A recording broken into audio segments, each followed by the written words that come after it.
بسم الله الرحمن الرحيم. الصلاة والسلام على سيدنا الحمد لله رب العالمين، والصلاة والسلام على سيدنا ومولانا محمد وآله وصحبه وأزواجه وذريته أجمعين. اچھا جی، تو کچھ پچھلے نشست میں شروع کر دیا تھا، لیکن مبدأ اول واجب الوجود چونکہ تمام وجود سے واحد ہے. مبدأ اول کو یہ لوگ خدا بھی کہتے ہیں، ارسطو، اور اس کو فرسٹ کاز بھی کہتے ہیں یا پرائم موور بھی کہتے ہیں،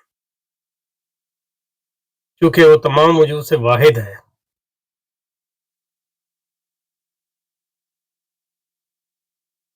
یعنی واحد ہے، یونٹی ہے. یہ مسلم ہے کہ واحد سے صرف واحد کا وصول ہو سکتا ہے. یہ ان کا دعویٰ ہے، مطلب واحد سے واحد کا صدور کیا مقصد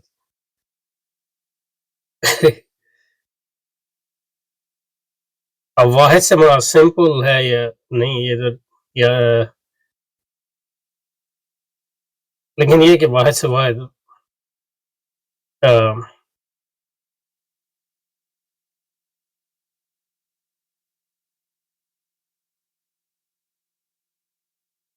اس کا مطلب یہ کہ اور عالم مختلف چیزوں سے مرکب ہوتا ہے، اس لیے اس کا صدور اس سے نہیں ہو سکتا.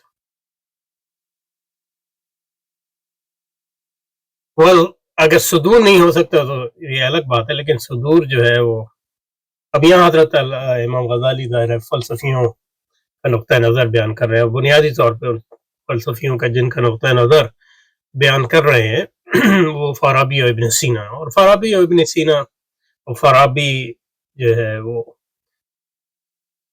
اس سے پہلے الکندی، تو اس سے بھی اس نے چیزیں لی فارابی نے. اور بنیادی طور پہ فارابی نے جو ہے ارسطو اور افلاطون کے خیالات کی ایک توجیہ بیان کی، اور اس کو اسلامی عقائد سے فارابی نے نہ بھی کیا ہو تو ابن سینا نے بظاہر اس کو مطابقت پیدا کرنے کی کوشش کی، اور اس قسم کی کوشش اس سے پہلے عیسائیوں اور یہودیوں نے بھی کی تھی. لیکن اس میں آپ دیکھیں صدور اس پہ پہلے بھی بات کی ہے، لیکن تخلیق نہیں کہہ رہے، صدور جس کو جنریشن کہتے ہیں، فیضان بھی اس کو کہتے ہیں. صحافہ کی اصل ابھی تو میرے پاس سامنے نہیں پڑی، لیکن یہ کہ اس کو ہم نے پہلے دیکھا ہے، اور اس لیے یہ نہیں کہہ سکتا کہ حضرت امام غزالی نے کیا لفظ استعمال کیا، لیکن یہ عموماً صدور، فیضان، انگریزی میں اس کو جنریشن کہتے ہیں. لیکن اس کا تخلیق سے کوئی تعلق نہیں. اگر ہم یہ مان بھی لیں کہ ہم تو یہ دعویٰ نہیں کر رہے تھے کہ کائنات خدا سے صادر ہو رہی ہے، اور ارسطو وغیرہ یہ تو نہیں کہہ رہے کہ کائنات خدا سے صادر ہوتی ہے، اس لیے اس کو پرائم موور کہتے ہیں. ان کے یہاں کائنات تو ہمیشہ سے ہے، تخلیق کا کوئی تصور ہی نہیں. جو خدا پیش کرتا ہے وہ توجیہ پیش کرتا ہے حرکت کی، کائنات کی مجموعی حرکت کی اور یونیفارم موشن کی، جو سیلیسٹل باڈی یعنی کواکب اور سیاروں کی جو حرکت ہے، جس کو پرفیکٹ حرکت کہتے ہیں، اس کی توجیہ، اس کے لیے اس نے پوزٹ کیا خدا کا تصور. اس لیے مطلب یہ کہ خدا کا تصور جو ہے سب سے پہلے اس کی فزکس میں آئے. تو ایک لحاظ سے مطلب یہ ہے کہ وہ ایک کائناتی قوت ہے، وہ کہ کہتے ہیں کہ وہ اس کا انفرادیت بھی ہے. اب یہ میرے سمجھ سے دوبارہ ہے کہ آپ عقل انفرادی کیسے ہو سکتی ہے، لیکن یہ کہ بہت سے لوگوں نے اس بات کو اینشنٹ فلسفی میں اور قرون وسطیٰ کے فلسفوں میں عیسائی مسلمانوں نے اس کو قبول کیا. لیکن کہنے کا مقصد یہ کہ کہنے صدور اگر اس کو مان بھی لیا جائے صدور، تو ہم صدور کی تو بات نہیں کر رہے. اگر واحد سے کثرت صادر نہ ہو تو ٹھیک ہے، ہم تو کہہ رہے ہیں تخلیق کا صدور سے کیا تعلق ہے. اور ظاہر ہے ارسطو کے لیے تو تخلیق مسئلہ نہیں ہے، کیونکہ وہ تخلیق کا قائل ہی نہیں. وہ یہ نہیں کہہ رہا کہ ایک دن خدا اٹھا اور اس نے حرکت دی ہر چیز کو. یہ نظام تو ہمیشہ سے قائم ہے اور ہمیشہ قائم رہے گا، اور خدا کوئی اپنے ارادے سے چیزیں نہیں کرتا. وہ تو عقل ہے، اور عقل کا ان معنوں میں تو کوئی ارادہ نہیں ہے، کیونکہ عقل کی اپنی ایک ضرورت ہے، یعنی نیسیسٹی. تو اسی ضرورت کے تحت، اور جو حرکت بھی وہ دیتا ہے وہ کوئی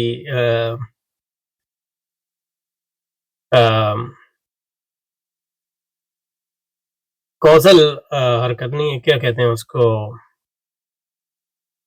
وہ ٹیلیولوجیکل ان معنوں میں کہ چیزیں حرکت ہوتی ہیں کیونکہ وہ خدا کی طرف متوجہ ہوتی ہیں، جو بھی اس کا خدا ہے اس کی کاملیت کی طرف. تو ان معنوں میں مطلب یہ ہے کہ وہ ایک اینڈ ہے جس کی طرف ہر چیز جا رہی ہے. تو اس وجہ سے، لیکن یہ حرکت ہمیشہ سے ہے اور ہمیشہ رہے گی. تو وہ کوئی اوریجن چیزوں کی بیان نہیں کر رہا، کیونکہ اوریجن تو کوئی ہے ہی نہیں. وہ جو بیان کر رہا ہے وہ توجیہ، ایکسپلینیشن. تو ایک طرح کی یہ سائنٹیفک ایکسپلینیشن. اب فارابی وغیرہ جو ہے ان کے لیے تخلیق، ابن سینا اور فارابی کے لیے تخلیق ایک مسئلہ تھا، تو وہ انہوں نے جو ہے تخلیق کی جگہ جو ہے صدور کیا اور جنریشن کا تصور پیش کیا. تو ایک طرح کے مطلب یہ ہے کہ اسلامی عقائد کی بودی شکل، لیکن ارسطو تاکہ ارسطو کے جو تصور خدا پہ حرف نہ آئے. تو کہنے کا مطلب یہ کہنے یہاں صرف یہی تخلیق کے لیے تو یعنی واحد خالق جو ہے وہ جتنی چیزیں چاہے وہ تخلیق کر دیتا. اور ہمارے لیے یہ خدا کامل ہے، لیکن حرکت کوئی نقص نہیں ہے. ہمارے خدا حرکت کرتا ہے اپنے جو بھی اس کی حقیقت کے لائق ہے. اس حرکت کا ہماری حرکت سے یا جسمانی حرکت سے کوئی تعلق نہیں. وہ ہمارے فہم سے بالا ہے، لیکن وہ حرکت کرتا ہے، وہ افعال کرتا ہے، وہ جو چیزیں قرآن میں اور حدیث میں ہیں وہ سب کرتا ہے. یفعل ما یشاء، وہ جو چاہتا ہے کرتا ہے. تخلیق کرتا ہے، 6 دن میں تخلیق کی. تخلیق بدا تو خلق ہمیشہ سے کائنات نہیں ہے کہ اس نے تخلیق شروع کی. اب یہ کہ اب اس شروعات کی کیا حقیقت ہے وہ ہمارے خیال سے باہر ہے، امیجنیشن سے باہر ہے، کیونکہ وہ ایک بالکل مختلف عالم ہے. اس کا نہ نیچر سے تعلق ہے نہ کازموس سے تعلق ہے، وہ عالم الوہی ہے. تو یہ بات کرنا چاہتا. اچھا جی، مبدأ اول واجب الوجود کے تمام وجود سے مبدأ اول چونکہ تمام وجود سے واحد ہے اور احد ہے، یہ مسلم ہے کہ واحد سے صرف واحد کا صدور ہوتا ہے، اور علم مختلف چیزوں میں مرکب ہے، اس لیے اس کا صدور اس سے نہیں ہوتا. اس کے وجود سے اس کے بلا ارادہ اختیار علم عقل اول کا اس طرح فیضان ہوا جس طرح چراغ سے روشن. تو یہ بلا اختیار و ارادہ علم کیوں کہا؟ کیونکہ وہ حرکت تو کرتا نہیں ہے. حرکت نہیں کرتا تو مطلب اس کا ارادہ بھی نہیں ہے اور اس کے افعال بھی نہیں ہیں. تو جو کچھ بھی اس سے نکلتا ہے وہ اسی طرح نکلتا ہے، وہ عقلی ضرورت اور عقلی نیسیسٹی کے طور پہ نکلتا ہے. اس طرح نکلتا ہے جیسے چراغ سے روشنی کا فیضان ہوتا ہے اور انسان کے ساتھ سایہ ہوتا ہے. تو وہ لزومی چیز ہے. نہ یہ عقل اول کا جو تصور ہے وہ یہ ہے کہ کیونکہ خدا تو کوئی چیز کرتا نہیں ہے، تو اب عقل اول کا یہ نظریہ اس لیے گھڑنا پڑا. پھر عقل اول جو ہے وہ چیزیں، کیونکہ عقل اول جو ہے اس کا وہ کمال نہیں ہے جو خدا کا ہے، تو وہ یعنی کچھ اس کو بھی پھر عقل دوم سوچوں. اور پھر عقل دہم جو ہے وہ انسانی ہے. عقل دہم کا تعلق جو ہے انسانی اس سے. اور ہمارے بعد کے علماء جنہوں نے فلسفے میں سر کپایا، انہوں نے ان عقل اول دوم سوم چہارم وغیرہ کو ملائکہ سے تشبیہ دینے کی کوشش کی وغیرہ وغیرہ.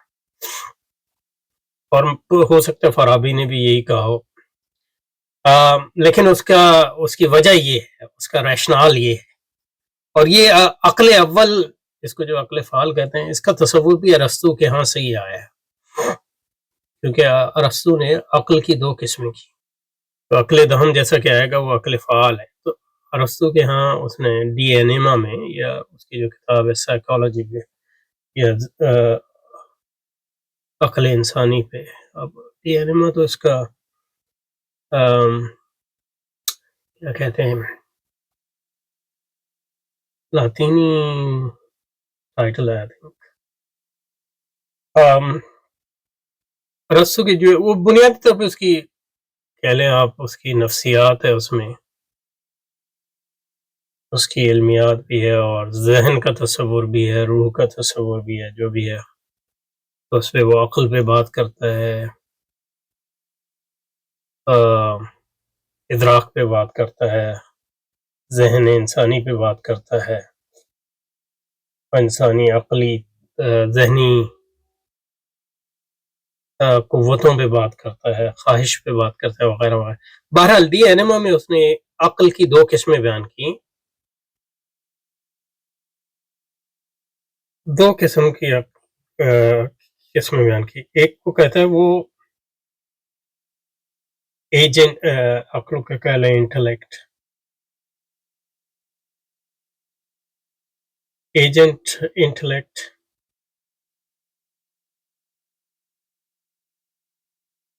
اس کو عقل فعال کہتا ہے فارابی اور ابن سینا، اور دوسری عقل جو ہے ریسپٹیو انٹلیکٹ،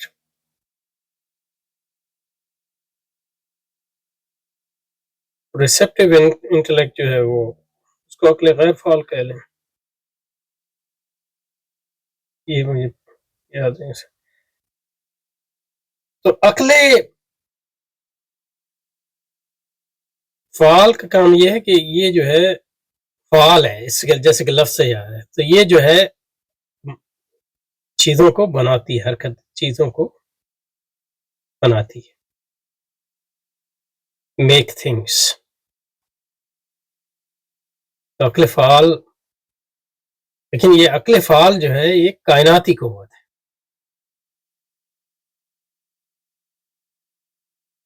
تو خدا نے عقل اول بنایا، دوم سوم چہارم پھارم چھٹم، اور عقل فعال جو ہے وہ پھر جو ہے انسانی عقل پر، کیونکہ ریسپٹیو عقل وہ ہے جو عقل ایک لحاظ سے آپ کا بالقوہ عقل ہے، تو اس کو بالفعل عقل میں کیسے تبدیل ہوتا ہے بچے جب بڑا ہوتا ہے، یہ عقل فعال کرتی ہے، یہ نیچرل پروسیس نہیں ہے، تو یہ خدا نہیں کرتا،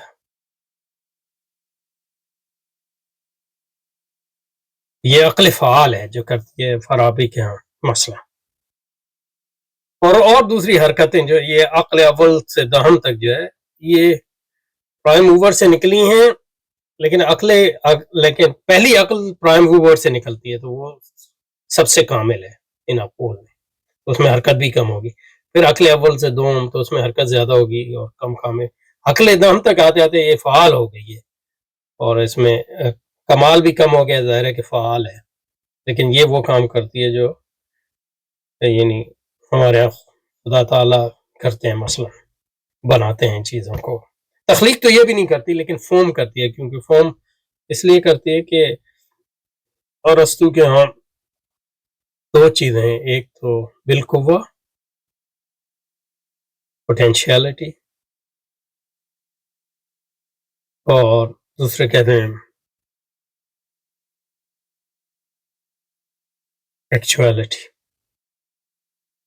بالفعل، تو جو عقل بالقوہ ہے اس کو عقل بالفعل میں کون تبدیل کرے گا؟ یہ عقل فعال تھا، جس طرح مطلب سیڈ ہے، وہ درخت بنتا ہے، تو جو سیڈ ہے یا سیڈ کو اردو میں کیا کہتے ہیں، بیج، یہ بالقوہ درخت ہے، اور درخت جو ہے بالفعل درخت ہے. تو یہ بالقوہ سے بالفعل میں کیسے تبدیل ہوا؟ موومنٹ ہوئی نا، حرکت ہوئی. تو یہ حرکت کون دیتا ہے؟ اب خود تو یہ حرکت نہیں دے سکتا، کیونکہ سیڈ میں کوئی عقل بھی نہیں ہے اور ارادہ بھی نہیں ہے. تو ارسطو کے یہاں یہ حرکت جو ہے الٹیمیٹلی جو ہے وہ پرائم موور دیتا ہے.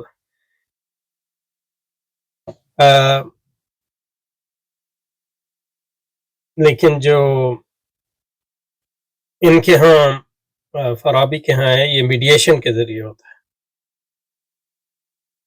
تو عقل فعال جو ہے انسانی عقل، اور ہو سکتا ہے انسانی جہاں پر بھی وہ قوت موومنٹ کی جو ہے ذمہ دار ہو، چیزوں کو فارم کرنے کی، اور چیزوں کو جو ہے فارم کرنے کا مطلب یہ ہے کہ ان کو بالقوہ سے بالفعل میں تبدیل کرنا وغیرہ.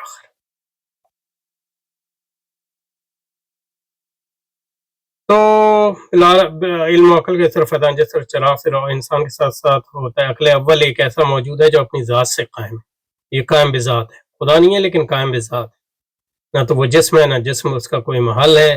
اس کو اپنے نفس کی معرفت ہے، اور اپنے مبدا کی، اس کا نام خواہ رشتہ رکھا جائے، خواہ عقل اول، خواہ کچھ ہو، اس کے وجود سے تینوں چیزیں لازمی. لیکن ہمارے یہاں فرشتے جو ہیں قائم بذات نہیں ہیں. اور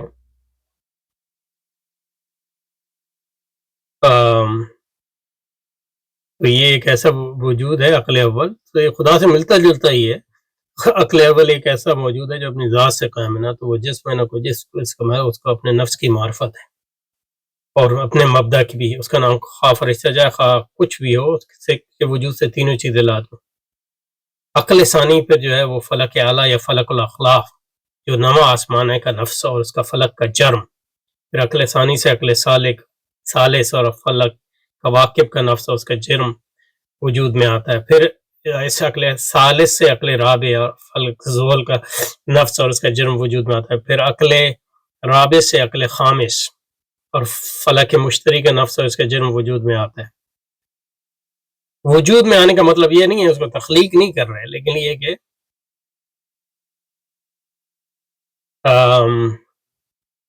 فارابی کا یہ خیال تھا کہ جو یہ افلاک ہیں ان کی روح بھی ہے. تو اور ان کا جو ہے مادہ ہے، لیکن مادہ جو ہے بہت ارسطو کے یہاں اس کا مادہ ہے افلاک کا، لیکن وہ مادہ جو ہے بہت نفیس ہے، یعنی مادے کی بہت ترقی یافتہ شکل ہے. اور اس کو جو حرکت دیتا ہے وہ یہ عقل ہے. تو اس کو جو حق تو کیونکہ اس کے اندر جو ہے وہ عقل ہے ان افلاک کے اندر، تو وہ عقل جو ہے قابیدہ ہے میرا خیال ہے یا بالقوہ ہے. تو اس کو بالفعل میں تبدیل کرنے کے لیے جو ہے ان کو ایک عقل چاہیے، تو وہ ان عقل کا کام ہے. اب یہ واضح نہیں ہے کہ وہ عقل جو ہے ان افلاک کے اندر ہے یا اس کا الگ سے وجود ہے، اور میرا خیال ہے الگ سے وجود ہے، کیونکہ وہ عقل جو ہے عقل اول سے نکل رہی ہے، اس لحاظ سے ان افلاک سے الگ ہے. لیکن افلاک کے اندر بھی روح ہے، تو وہ پھر عقل ہر ان کے اندر روح ہے، تو پھر اس کو اپنی عقل بھی چاہیے. جیسے انسانی عالم کے لیے عقل عاشر ہے یا عقل فعال ہے، تو اسی طرح ہر فلک کے لیے بھی ایک عقل ہے. پھر عقل خامس سے عقل سادس، اور یہ عقل ایک دوسرے سے نکل رہی ہیں، اور نکلنے کے بعد ان کے عوالم ہیں جن پر وہ مرکوز ہیں. فلک مریخ کا نفس اور اس کا جرم وجود. پھر عقل سادس سے عقل سابع اور فلک شمس کا نفس اور اس کا جرم وجود میں. پھر عقل سابع سے عقل ثامن اور فلک زہرہ کا نفس اور اس کا جرم وجود میں آتا ہے. پھر عقل ثامن سے عقل اس کا نفس اور اس کا جرم وجود میں آتا ہے. اب پھر عقل تاسع سے عقل عاشر، اسی کو عقل فعال کہتے ہیں. فلک قمر، اور یہ عقل فعال جو ہے یہ چاند کا چاند کی حرکت کے لیے ذمہ دار.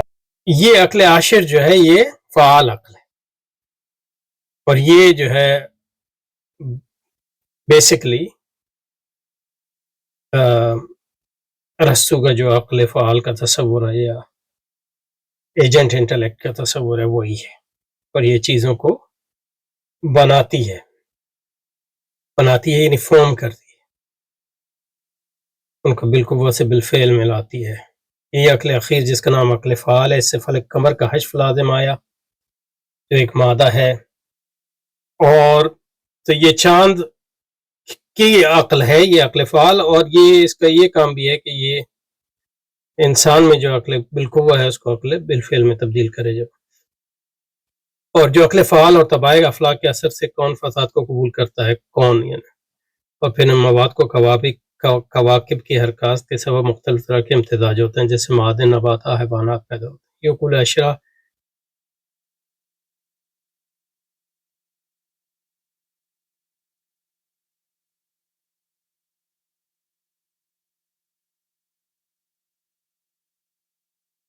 اقول اشرا یہاں آگے کہاں گئی؟